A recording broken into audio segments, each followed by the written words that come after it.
حضرت انس رضی اللہ تعالی عنہ سے مروی ہے کہ آقا علیہ الصلوۃ والسلام نے ارشاد فرمایا کہ ایک دن روزہ رکھنے کا آقا علیہ الصلوۃ والسلام نے حکم فرمایا، اور آقا علیہ الصلوۃ والسلام نے ارشاد فرمایا کہ جب تک میں اجازت نہ دوں کوئی بھی روزہ افطار نہیں کرے گا۔ حضور کا فرمان ہے، حضور نے کیا فرمایا؟ جب تک میں اجازت نہ دوں کوئی روزہ افطار نہیں کرے گا۔ جن حضرات نے روزہ رکھا، جو حکم ہوا ایک دن کا روزے کا حکم دیا آقا نے، جب تک میں اجازت نہ دوں کوئی روزہ نہیں کھولے گا۔ ایک آیا عرض کرتے ہیں یا رسول اللہ صلی اللہ تعالی علیہ وسلم، آپ مجھے اجازت دیجئے کہ میں روزہ افطار کر لوں۔ آپ نے کہا میں نے کہا تھا کہ روزہ ایک دن کا رکھنا جب تک میں اجازت نہ دوں۔ لوگ آتے گئے جاتے گئے، اور یاد رکھنا پوری دنیا جھوٹی ہو سکتی ہے، پوری کائنات جھوٹی ہو سکتی ہے، ہر ایک دنیا کا انسان جھوٹا ہو سکتا ہے، لیکن میرے نبی کا فرمان حق تھا، حق ہے، اور صبح قیامت تک حق ہی رہے گا۔ حضور نے فرمایا میری اجازت کے بغیر کوئی افطار روزہ نہیں کرے گا۔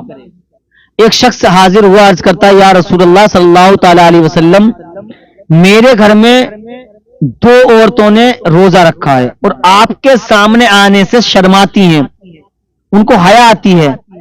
آقا علیہ الصلوۃ والسلام، یا رسول اللہ آپ اجازت دیجئے کہ وہ روزہ افطار کر لیں۔ آقا علیہ الصلوۃ والسلام نے اس سے منہ پھیر لیا۔ اللہ اکبر! مصطفیٰ جس سے منہ پھیر لیں یار، آقا علیہ الصلوۃ والسلام جس سے ناراض ہو، کیا اللہ تعالیٰ اس سے راضی ہو سکتا ہے؟ نہیں ہو سکتا۔ پھر کہتا ہے یا رسول اللہ، پھر میرے مصطفیٰ نے دوسری مرتبہ منہ پھیر لیا، پھر تیسری مرتبہ کہا یا رسول اللہ صلی اللہ تعالی علیہ وسلم اجازت ہے؟ مصطفیٰ نے ارشاد فرمایا ان کا روزہ نہیں ہے۔ اس شخص نے کہا یا رسول اللہ انہوں نے تو روزہ رکھا ہے۔ میرے نبی نے ارشاد فرمایا جو عورتیں پورا دن ایک مردار شخص کا گوشت کھاتی ہوں کیا ان کا روزہ ہو سکتا ہے؟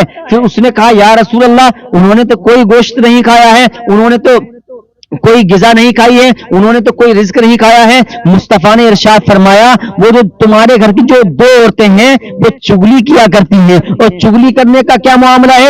چگلی کرنے کا اتنا بڑا گناہ ہے جو چگلی کرتا ہے، اللہ اکبر، جیسے اس نے اپنے سگے بھائی کا یعنی کہ مردار بھائی کا گوشت کھا لیا۔ تو بتاؤ کیسے ہو سکتا ہے؟ میرے نبی نے ارشاد فرمایا جب تو گھر چلا جا اور ان سے کیا کرا دے، یعنی کہ الٹی کرا دے۔ اب وہ شخص گھر پہنچا ہے اور پہنچنے کے بعد میں ان دونوں کو آقا علیہ الصلوۃ والسلام کی یہ پوری بات بتائی۔ جب ان دونوں عورتوں نے جب الٹی کی ہے یعنی کہ کیا کی ہے، تو کتاب میں لکھا ہوا ہے ان کے منہ سے گوشت کے لوتھڑے آ رہے تھے۔ اللہ اکبر! اور آقا نے فرمایا، پھر یہ جب آقا کی بارگاہ میں آیا، عرض کرتا ہے یا رسول اللہ صلی اللہ تعالی علیہ وسلم میں نے اپنے گھر کی عورتوں سے منع کر دیا، جب میری گھر کی عورتوں نے جیسے ہی الٹی کی ہے، جیسے ہی کیا کی ہے، اللہ اکبر، ان کے منہ سے گوشت کے ٹکڑے آ رہے تھے۔ میرے مصطفیٰ نے ارشاد فرمایا اچھا ہوا کہ انہوں نے کیا کر دی، ورنہ ان کے جسم کے اندر وہ ایسا لوتھڑا بن جاتا، وہ چگل خوری کا جو ان کا گناہ تھا وہ اس طرح عذاب ہوتا کہ ان میں آگ لگ جاتی، ان میں آگ لگ جاتی۔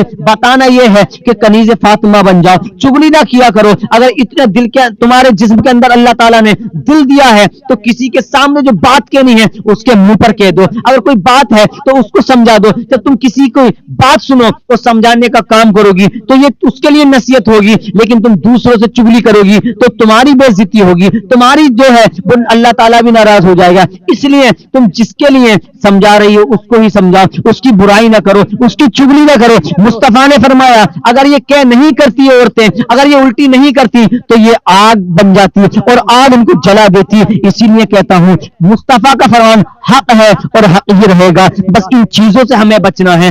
اللہ اور اللہ کے رسول کے فرمان کے مطابق زندگی گزارتے رہو یار، یہاں بھی کامیابی ہے اور میدان محشر میں بھی کامیابی ہے۔ یہ دو عورتیں تھیں چگل خور عورتیں، صرف چگل خوری ہی آتی ہے، زیادہ تر چگل خوری سے بچیں۔ مصطفیٰ نے فرما دیا حق تھا، حق ہے، حق ہی رہے گا۔ فرمایا نا مصطفیٰ نے اگر یہ کیا نہیں کرتی، الٹی نہیں کرتی تو یہ جو ان کی چگل خوری کا جو عذاب ہے ان کو جلا دیتی، ان کو آگ جلا دیتی۔ اس لیے ہمارے معاشرے کی بہنوں کو چاہیے کہ اللہ اور اللہ کے رسول کے فرمان کے مطابق چلتے رہیں، کنیز فاطمہ بن جائیں اور پوری دنیا کو یہ پیغام دیں ہم کنیز فاطمہ تھے، فاطمہ ہیں، اور انشاءاللہ تعالی جب تک زندگی رہے گی ہم کنیز فاطمہ کی طرح، جس طرح انہوں نے اپنی زندگی گزاری ہم بھی اس طرح اپنی زندگی گزار دیں گے۔ اللہ تعالی ہم سب کو اس پر عمل کرنے کی توفیق عطا فرمائے۔